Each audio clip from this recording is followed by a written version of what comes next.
Hello, I'm LaRob K. Rafael, host at WFMT, and I'm here in the beautiful Symphony Center, home of the Chicago Symphony Orchestra in downtown Chicago. I'm here to introduce a conversation between two acclaimed music makers who also happen to be the current and previous Mead Composers-in-Residence with the CSO, Jessie Montgomery and Missy Mazzoli. Not only has Missy Mazzoli's music been performed all over the world, but she has previously been composer-in-residence with companies like Opera Philadelphia, the Gotham Theater Group, and the Albany Symphony. She is the co-founder of the Luna Composition Lab, which is a mentorship program and support network for female-identifying, non-binary, and gender non-conforming teenage composers. She was one of the first 2 women to be commissioned by the Metropolitan Opera, and she is Grammy-nominated and a composer with degrees from Yale, Boston University, and the Royal Conservatory of The Hague. Missy, thank you so much for being here. Thank you. Jessie Montgomery is in great demand, and her works are performed globally by leading musicians and ensembles like the St. Paul and Orpheus Chamber Orchestras and the Albany Symphony, and even Chicago's own Chicago Sinfonietta. She is the recipient of the Leonard Bernstein Award from the ASCAP Foundation and the Sphinx Medal of Excellence, and is already making headway in her first season as a composer-in-residence with the CSO. Jessie, thank you so much for being here. So, as sort of an icebreaker to just get the conversation going, I want to pose this question to you both.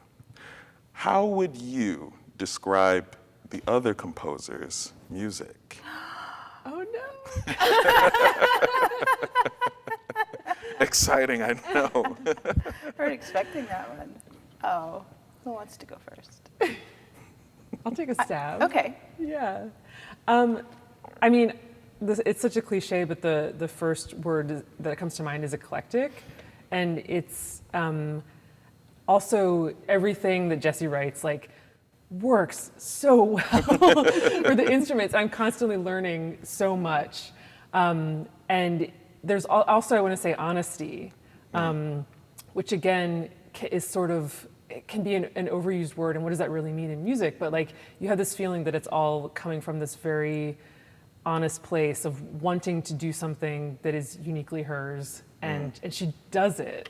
And it's like, sometimes things get lost in translation with composers, even if they have that intention. And with Jessie, it's like all there on the stage, and it's a beautiful, beautiful experience every time. Oh. Wow. Oh. Thanks, Missy. That's very sweet. Oh man. Well, you said eclectic, and I was thinking electric when I was thinking about your music. Just this sort of, there's this synergy that happens, a sort of like an electricity and an excitement, and this sort of in the Between Two Worlds is one that I recently heard this summer, and just the freneticness of it, and the sort of magic that comes out of the orchestration in the way that you blend and use the orchestra, and of course, so impressive your opera writing and the massiveness of your thinking about music and staging, and how all of those elements come together is just continuously inspiring, and yeah, also learning as we go. Thank you. So you both are composers in residence, or have been composers in residence. And though that might seem like a pretty straightforward title, can you tell us a little bit more about what the specific duties might be of somebody who's a composer in residency? Well, I guess I'll go first, since this is all a new track for me. And really, the responsibilities of composer in residence go beyond the wonderful opportunity to write music for the Chicago Symphony Orchestra and other community partnership organizations. In addition to that, there's also the planning and curating that goes into CSO Music Now, and all of those programs, and the opportunity that lends to find out about other colleagues, other composers who are working actively during this time, and bringing just new, exciting voices to these stages. It's very educational for me to stay and charges me to stay on task as a composer to know who's out there and know where the different directions where new music is headed. And so that's an incredible, actually, privilege to be able to be in this position. And in addition, being really an ambassador for the CSO and, representing, this really important aspect of their programming and audience development. Oh, great. Missy?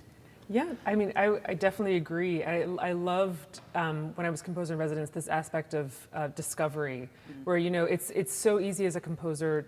It's a lot of work. It's very exhausting at times. And so it's tempting to just sort of go into your cave and think about your own work, or to, become hyper-focused on that. And it's like I find that I need something like this to encourage me to be discovering new people all the time. And curating a new music series is a perfect opportunity.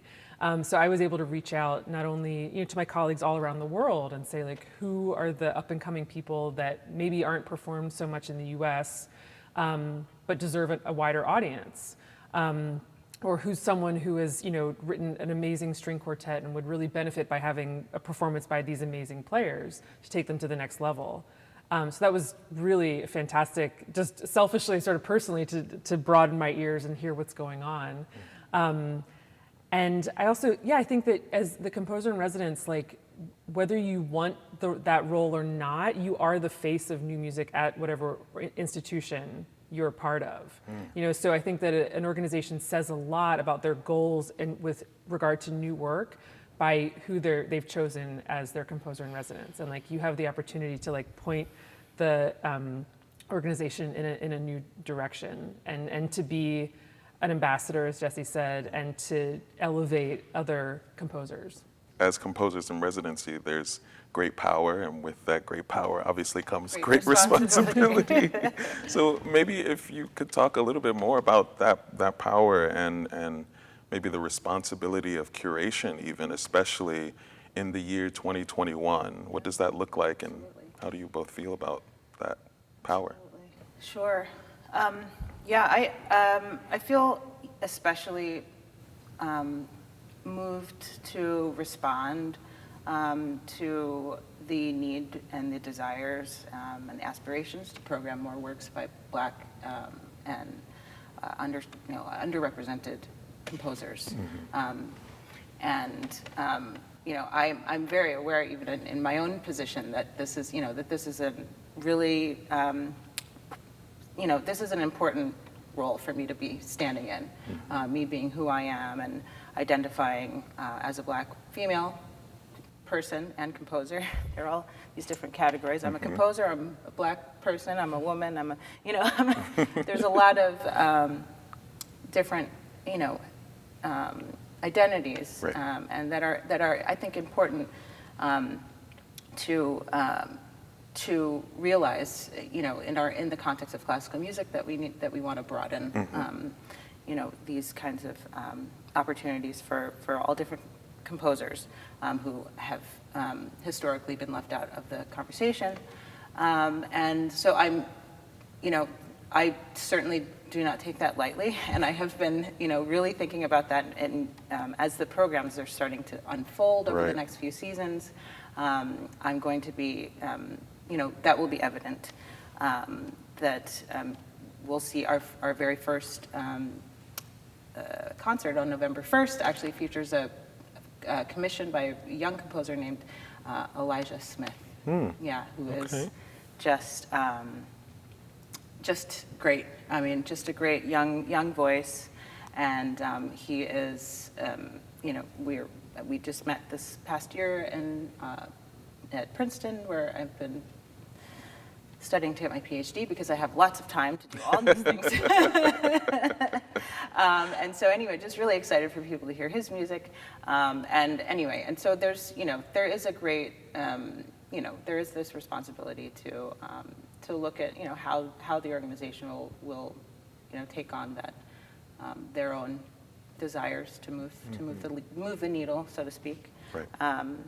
and yeah, so that's exciting for me because it's a charge, it's a charge for everyone to sort of learn who's out there, who's doing good work, no matter what the circumstances might be, and just to really, find those really exciting contributors to music. Yeah. Yeah, I mean, I always think that, artists are always going to be just like a hair's breadth ahead of even like the best administrator. And especially, they're amazing administrators here, like just the most open-minded, incredible people. But, we're like on the ground, like doing this work, meeting new composers every day. We're on programs with them. So it's like, I feel like that's where the power of a composer in residence can really come into play. It's like we can move the needle faster. We can change the community faster by just hiring those people for a commission, Yeah. And I think that, so I think that that's always been the way it is. I mean, I remember like earlier in my career, especially when I was trying to get funding for like my first big opera project. This was something that was not a commission. I was just out there like roaming the streets, like trying to find people who would be interested in helping me put this on. And every connection I got was through a male colleague, who was my age or younger, and I thought, this is interesting and frustrating, and I love them because they, stuck their neck out and mentioned my name in the right rooms so that funding could happen. Right. But it's also, I'm like, this is why things are the way they are a little bit. This is how things happen. And I made a promise to myself of like, if I am ever in a position of power, I'm going to like take note of this and just like elevate those people. One commission can change someone's life when they're at a very young age. And I think that it's also about seeing potential versus going with the people who have a proven track record. So I love that you have Elijah on your first concert. It's like these, people who might not be a household name yet, but like have the potential to be, have every opportunity. And the only thing standing in their way is like that platform that we can provide. So I feel, when I was composer in residence, I immediately said, just so no one would take issue with it at any point, I was like, over half of my programming is going to be women and people of color, and it's going to be no one who has ever been performed by the CSO before. And there were two exceptions. Wadada Leo Smith and George Lewis just Wadada has been performed by the CSO before, I believe, but they just worked on the programming, so they get a pass. But the rest of it was completely new to the organization, which was really important to me. I didn't want to just give someone yet another performance of a chamber work. It had to be something that was really going to push their careers forward. Yeah, so it sounds like you both are using curation and the ability to kind of offer a platform as a way to challenge the rigidity of some institutions. Can you maybe talk a little bit about that and how that might be and play into specifically your new role as a composer in residence? Sure. Well, I mean, Missy invited me on to 2019, 2 years ago, and that was my introduction really to the CSO. And so I really have Missy to thank for this, grand introduction and sort of bringing me into the fold in that way. And I think, that this is, this is a sort of best case scenario, perhaps, kind of situation. I think that sort of, Missy, what you were saying about there being, there's like being very explicit and direct about, what your goals are from the outset. I think that having the ability and the platform in which to do that within the organization, and for the organization to take that sort of risk is, says a lot about the CSO and also about Missy and about your sort of your approach. Whereas, as I'm glad we're having this conversation. We've been wanting to catch up for such a long time, and now I'm hearing, whereas my approach so far has been a little bit like more indirect and a little bit more subtle, and I'm sort of doing my work behind the scenes. I present, and we've had a little slow go because we're dealing with some timing issues with the world, et cetera. But in any case, yes, I think that when, having this platform and actually being trusted by the organization to make you know, suggestions and to create programs that are going to be, you know, even, you know, with these important considerations in mind, that these are going to be musically excellent and musically exciting and, you know, charged performances. You know, it's the music. I mean, it's really the music that we're looking at really, really closely and directly to make, you know, making sure that a program runs well from top to bottom includes so many considerations. And so that's an exciting puzzle to solve. And yeah, again, really looking forward to how that continues to shape. Yeah. Missy, you mentioned that you, and Jessie, you emphasized that Missy kind of was more direct in swinging the door wide open for the people that, you know, you felt needed that platform. And you mentioned that Missy invited you to the CSO. Can you tell me what was the thing that really was like, nope, she has to be here? What was the thing for you? Well, I mean, what's not the thing? I mean, like, you know, like I said earlier, Jessie's just like such an amazing musician, and not even just composer, like player, thinker, you know, like community member, everything.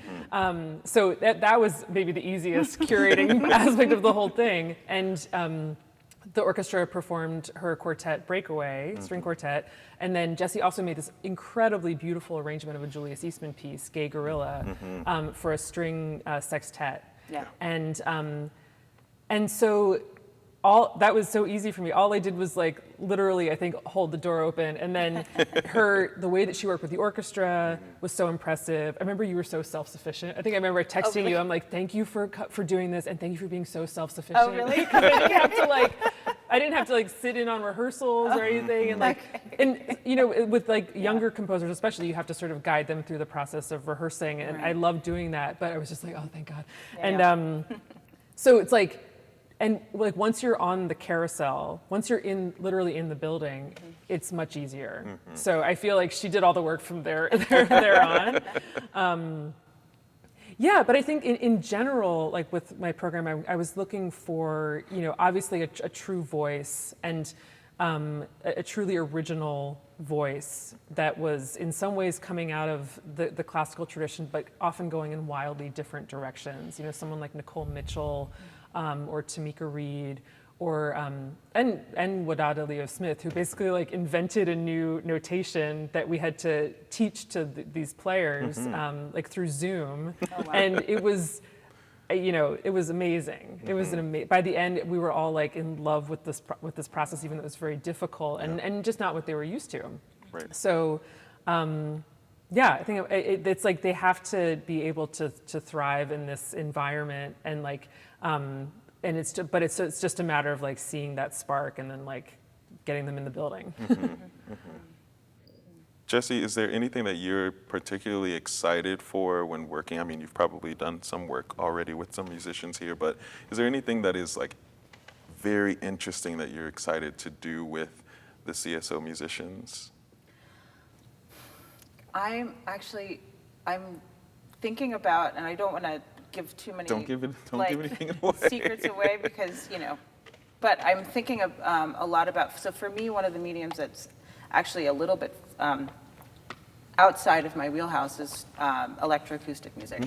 And so I am actually I'm excited about exploring ways in which, you know, to bring in composers who will possibly, you know, bring in some of that medium with players, and you know, possibly live effects and things like that to sort of bring in that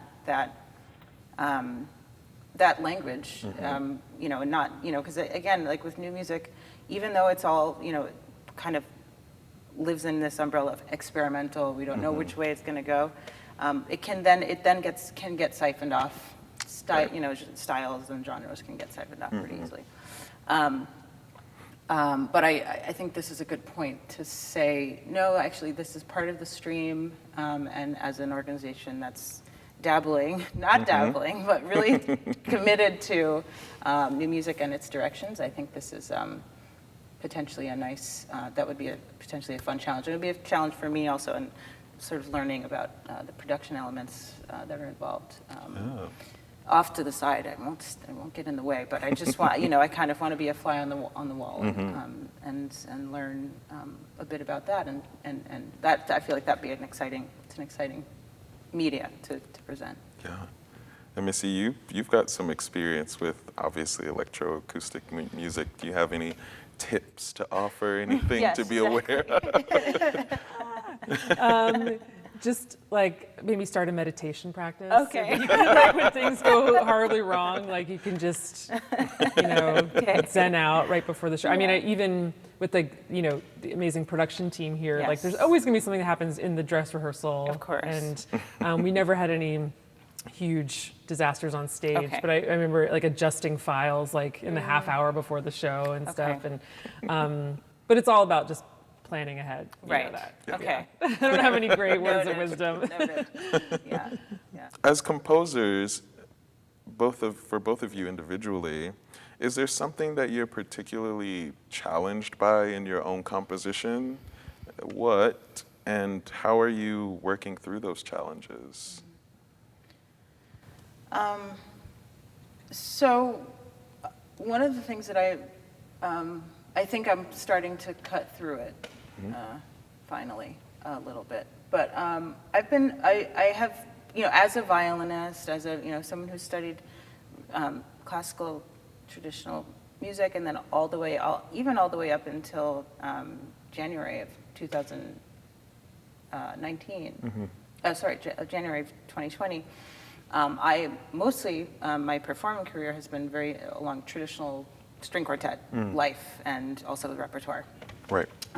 Mixing in with a lot of new music composers as well, but stylistically sort of staying in a really traditional kind of sound and model.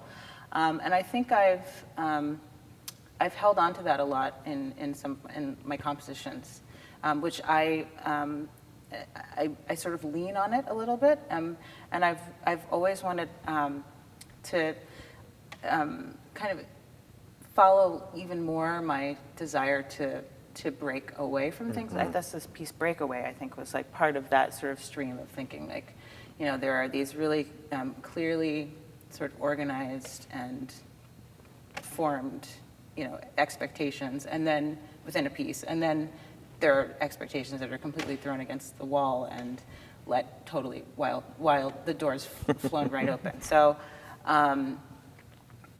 that's sort of how I've handled it so far. But I just going deeper with my interest in polystylistic approaches to music, and continuing to find ways to bring that into a large orchestra setting. That's the big one. It's when you have smaller ensembles, we can experiment with these ideas a little bit more easily. But I feel like there might be like this big math problem that allows the orchestra to have that happen in a but in a hyper organized way. I don't know if that makes sense.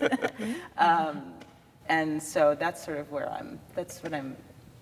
so it's like kind of trying to break out of the traditional modality in my writing, but it'll always be there. I don't think I can't get away from something you've been doing for most of your life. But then finding these other angles to bring in. Nice.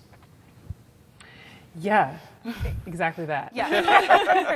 And I think never like getting comfortable, and even if you're happen to be like celebrated for something, or if there's one piece that gets done a lot, and people are like, oh, I love this, da, da, da, da. It's like not taking that, not being comfortable in that zone of writing. Still pushing I'm still trying to push myself into, discovering new harmonic and textural languages, discovering new techniques I've never used before, and I challenge myself to do something completely new in every piece, and to not be afraid if people don't like it as much, Right. you know? Yeah. And one of my big mentors is Meredith Monk, and she always had these pieces. She said, you know, every 5 years I write a work that I feel is truly exactly what I wanted to say. And she's like, and the works in between I still love, but she called them shoe cobbler pieces.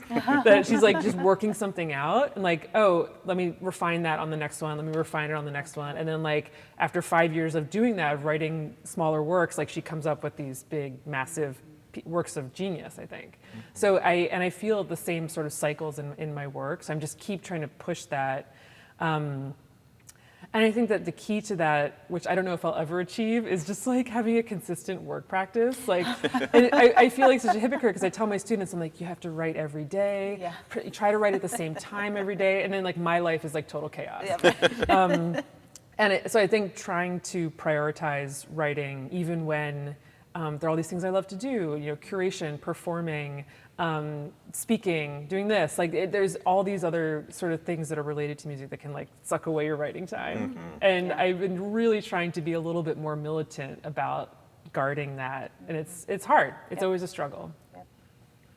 Kind of going back a little bit, when we were talking about being ambassadors for, you know, as a composer in residency, how do you embolden yourself to be an ambassador both for the symphony and for the evolution that you want to see in new music? It's really about educating myself, you know, educating you know, being aware of learning. Well, for me, I mean, I'm just getting to know really the CSO and all the partnering organizations. And so as I'm educating myself on how those all really connect, I can offer, you know, even more suggestions or more ideas, or you know, speak more broadly when I'm speaking to other organizations about what's going on and what my expectations are in the role. So yes, so it's for me, I'm again like early stages of putting all those pieces together. And yeah, and I think that when you approach, you know, a young composer from this platform, that's an empowering place to be. And it also, you know, it brings, I remember, you know, Missy, when you reached out to me, I was like, the Chicago Symphony Orchestra wants to program like a new work of mine, like, you know, all like, whoa, like that's, you know, and also because, you know, from an outsider's perspective, to be honest, I mean, when you think of this, the Chicago Symphony, you don't always think of new music. Right. At least, and I'm hoping that like over, you know, the past few rounds of composers in residence, that's changed. I imagine it has. But that's what I'm excited about, you know, possibly that becoming a little bit more of a presence in the outside of Chicago and outside of the consciousness of the organization. So that you know, people can, you know, see this as a place to thrive, right. And grow. Yeah, and I think that inevitably part of that is, I don't want to get in trouble here, but not being afraid to sort of bite the hand that feeds you sometimes, and to not even, I mean, that's sort of the wrong expression, you know, like I think that there has to be a place where, like we can sort of point out where the system fails a lot of people within a big organization. So it's like if an orchestra, you know, has not performed any pieces by a woman for like a whole year, it's like to be able to, as someone who's working for that organization, point that out, you know, and to encourage growth in the right directions, right. you know. So like when I became like one of the first 2 women to ever be commissioned by the Met, and I freely say like this is both beautiful and terrible, you know, and we have to be able to like, I'm really excited to work for them. It's like my childhood dream to write an opera for the Met. And so that is very real. And it's also like, you have to start, you know, commissioning more women. And well, you're writing a piece for them too.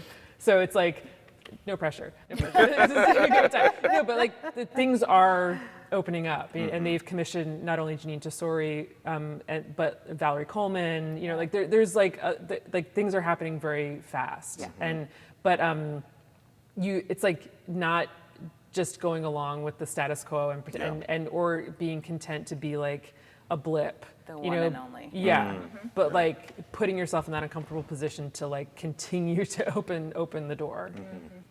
Yeah, definitely. I think, you know, Jessie, you mentioned earlier this kind of assumption that already comes with the idea of, you know, the Chicago Symphony Orchestra, or even the term new music.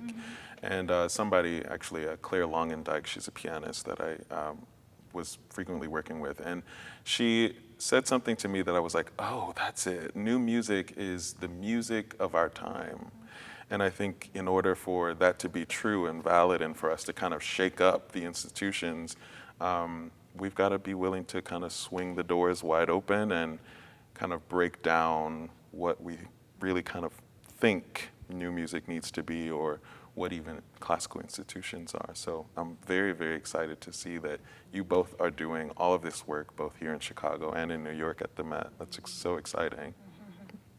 And my final question for you both, you mentioned Elijah Smith, but are there other composers that you wish received a little bit more spotlight than they currently are? Or are there composers that you're excited to see come into the spotlight now? Who are they and why?